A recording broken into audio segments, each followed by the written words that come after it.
بسم اللہ الرحمن الرحیم۔ قرآن کریم میں اللہ رب العالمین نے مسلمان عورتوں کی عزت و عصمت کی حفاظت کے لیے حجاب پہننے کا حکم ارشاد فرمایا ہے، اپنے آپ کو چھپانے کا حکم ارشاد فرمایا ہے۔ ہمارے معاشرے کے اندر الحمدللہ بہت ساری عورتیں ایسی ہیں جو پردے کا، حجاب کا اہتمام کرتی ہیں، لیکن ان میں بھی تھوڑی سی کمی کوتاہی پائی جاتی ہے۔ ہمیں چاہیے کہ ہم اس کمی کوتاہی کو دور کر کے صحیح طور پر اپنے آپ کو شریعت کے تابع کریں۔ بعض مسلمان بہنیں تو جب پردہ کرتی ہیں، برقع پہنتی ہیں، تو ان کے برقعے کے اوپر کچھ ایسی چیزیں ہوتی ہیں کڑھائی کے اعتبار سے، اور اسی طور پر ستارے اور نہ جانے کون کون سی چیزیں برقعے پر لگائی جاتی ہیں جو کہ دوسرے مردوں کو قائل، مائل اور فائل کرنے کا سبب بنتی ہیں۔ تو اس لیے سادہ برقع ہونا چاہیے، اس کے اوپر کسی قسم کی کڑھائی نہیں ہونی چاہیے۔ اور دوسرے نمبر پر کسی بھی مسلمان بہن کا پردہ جو برقع ہے وہ اتنا چست اور ٹائٹ نہیں ہونا چاہیے کہ اس کے جسم اور اعضاء واضح طور پر دکھائی دیں۔ آج کل عام طور پر میرے خیال سے 99% عورتوں کا برقع ٹائٹ، چست اور تنگ ہوتا ہے کہ جس کی وجہ سے تمام اعضاء واضح طور پر دکھائی دیتے ہیں۔ تو یہ برقع نہیں ہے، بلکہ یہ تو مزید ان کے اعضاء کو اور جسم کو واضح اور ظاہری طور پر دکھانے کی ایک چیز ہے۔ اس لیے اصل برقع یہ ہے کہ آپ کا جسم واضح طور پر دکھائی نہ دے۔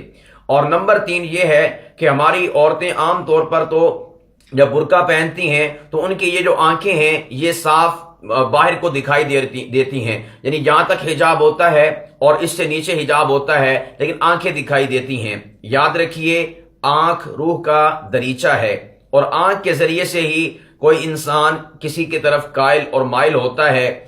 انسان جو آنکھ ہے یہ کسی کو اپنی طرف مائل کرنے کے اندر بہت زیادہ اہم کردار ادا کرتی ہے، اور یہی وجہ ہے کہ کسی شاعر نے کہا تھا کہ آنکھوں آنکھوں میں اشارے ہو گئے، ہم تمہارے تم ہمارے ہو گئے۔ تو آنکھ کے ذریعے سے سب سے پہلا کانٹیکٹ ہوتا ہے۔ اب دیکھیں، اگر کسی کی آنکھیں بند ہیں اور اس کو کچھ دکھائی نہیں دے رہا تو وہ کسی کی طرف کیسے مائل ہوگا؟ تو جب آنکھیں ہوتی ہیں اور آنکھیں آنکھوں سے ٹکراتی ہیں اور آنکھوں سے آنکھیں ملتی ہیں تو پھر اگلی راہ ہموار ہو جاتی ہے۔ تو اس لیے میں گزارش کروں گا مسلمان بہنوں سے کہ جب وہ پردہ کریں تو ایسا پردہ کریں کہ جس سے آنکھیں بھی چھپی ہوئی ہونی چاہیے، اور اس کے لیے بہترین پردہ ہے ٹوپی والا پردہ، جو کہ اوپر ٹوپی ہوتی ہے اور نیچے مکمل طور پر ایک اوڑھنی ہوتی ہے، یعنی نیچے بھی برقع پہنا ہوتا ہے لیکن اوپر ایک ٹوپی ہوتی ہے، اور ٹوپی کے ساتھ ایک چادر سی نیچے کو آ رہی ہوتی ہے، اور وہ ٹوپی کے اندر جو سامنے والی جگہ ہے یعنی آنکھوں والی، وہاں پر سوراخ ہوتے ہیں، یعنی مکمل طور پر وہ واضح طور پر آنکھیں دکھائی نہیں دیتی۔ یہ ہے اصل پردہ اور یہ ہے اصل برقع، جو کہ عام طور پر یہ جو پٹھان علاقوں کی عورتیں ہوتی ہیں وہ پہنتی ہیں۔ تو اس لیے ہماری ماؤں، بہنوں، بیٹیوں کو چاہیے کہ ایسا برقع، ایسا پردہ کریں کہ جس کے ذریعے سے شریعت کا حکم پورا ہو جائے۔ یہ نہ ہو کہ ہم اپنی طور پر برقع پہنتی رہیں اور اپنی طور پر پردے کا اہتمام کرتی رہیں، لیکن اللہ کی نگاہ کے اندر وہ پردہ ثابت نہ ہو۔ تو اس لیے آخر میں یہی عرض کروں گا کہ مسلمان بہنیں جب بھی پردے کا اہتمام کریں تو اس بات کا خیال رکھیں، نمبر 1 ان کا برقع، ان کا لباس جو پردے والا ہے وہ ٹائٹ، چست اور تنگ نہیں ہونا چاہیے۔ نمبر 2 اس کے اوپر کسی قسم کی کڑھائی اور ستارے وغیرہ نہیں لگے ہونے چاہیے۔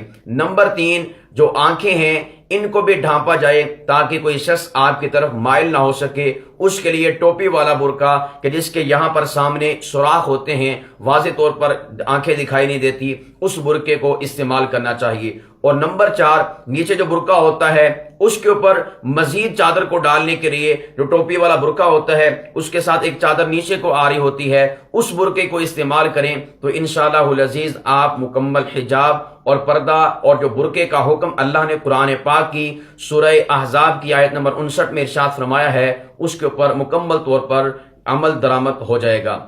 اللہ رب العالمین کی ذات ہماری مسلمان ماؤں، بہنوں اور بیٹیوں کو شرعی طور پر اور صحیح طور پر جو کما حقہ پردہ ہے اس کو ادا کرنے کی، اس کو پورا کرنے کی توفیق عطا فرمائے۔ وما علینا الا البلاغ المبین۔